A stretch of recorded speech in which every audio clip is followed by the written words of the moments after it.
আজকে আমি তোমাদের সামনে অনেকগুলো বিষয় নিয়ে আলোচনা করব, তোমরা মন দিয়ে শুনবে। ত্রিভুবন হচ্ছে স্বর্গ, মর্ত্য ও পাতাল। ত্রিকাল কাকে বলবো আমরা? বলছি অতীত, বর্তমান ও ভবিষ্যৎ। আচ্ছা, তাহলে ত্রিকুল কাকে বলে?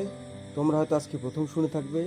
সেটা হচ্ছে পিতৃকুল, মাতৃকুল ও শ্বশুরকুল। ত্রিগুণ কি? শত, রজ ও তম। ত্রিমূর্তিকারা? ব্রহ্মা, বিষ্ণু ও মহেশ্বর। ত্রিদশা কি? মাতৃদশা, পিতৃদশা ও গুরুদশা।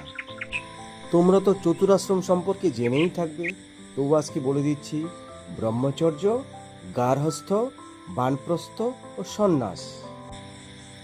আর এখন আমি তোমাদের বলছি 4 ধামের কথা।